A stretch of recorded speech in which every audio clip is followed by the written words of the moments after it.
So I've been with Newsroom PR for a little over a month now, and those of you who were ABC7 viewers may remember me. I was there from 2002 to 2018, and I covered a lot of the hard news, as we say, a lot of the crime stories, court cases, fires, mudslides, and the occasional weather story, which for me, I would prefer always the snow stories instead of all the rain coverage.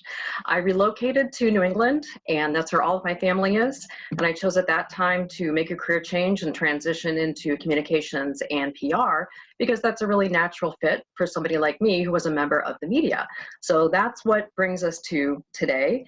And as we've all been watching news over the last 10 months since the pandemic began, we've all seen how it's changed, how it's being presented, how it's being gathered by news reporters. And it used to be when we as reporters and photographers would go interview someone, we'd make sure that your lighting was great, make sure that your background wasn't distracting, your camera angle made you look good. And that's not the case now, because whoever's being interviewed, you are now your own photographer. And so there were some examples, and I was just watching over the last week and did some screenshots, some of the don'ts. Not so much the do's. Hopefully this scene that you're seeing, the way we are positioned, is more of a do. And Howard has some of these shots that I sent, and the most recent one was last night. And this was one with Chris Cuomo on CNN. So if we can pull that one up, and this is the issue of what we call headroom. So when you have a shot set, you want to make sure that your head is not at the very top of your screen.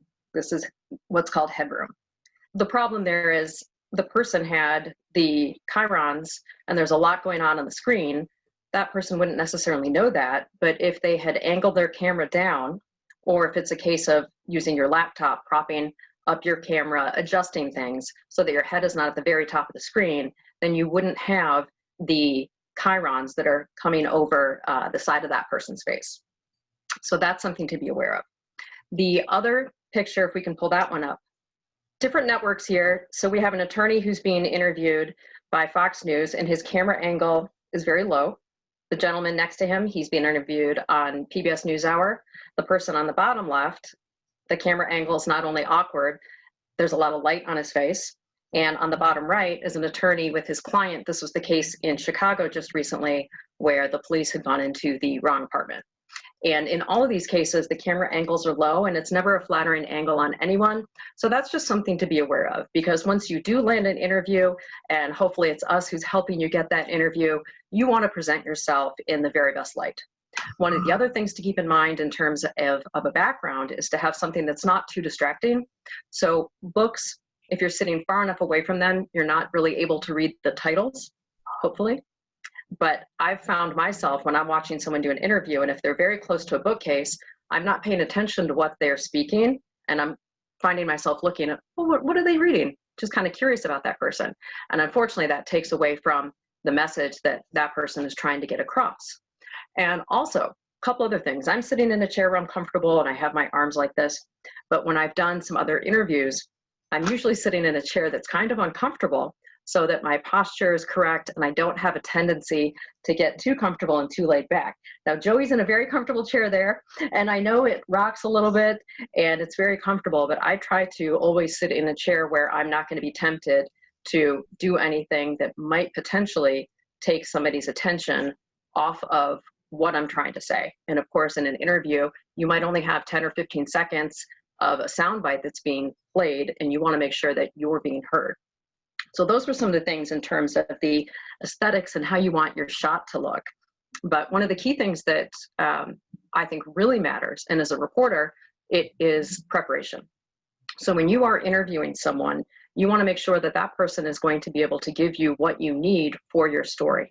And the best way to go about that is to find out, what is the reporter's angle? What does this person want to get from me so that I can formulate my thoughts? And what are some of the questions that they're going to ask me? And it's perfectly okay to ask those questions in advance. Hey, what's your angle? What time is the story going to be on? And what are some of the questions you're going to ask me? And then that way you can be much better prepared. And you also want to know the type of format. And that's key, because there are very different types of formats.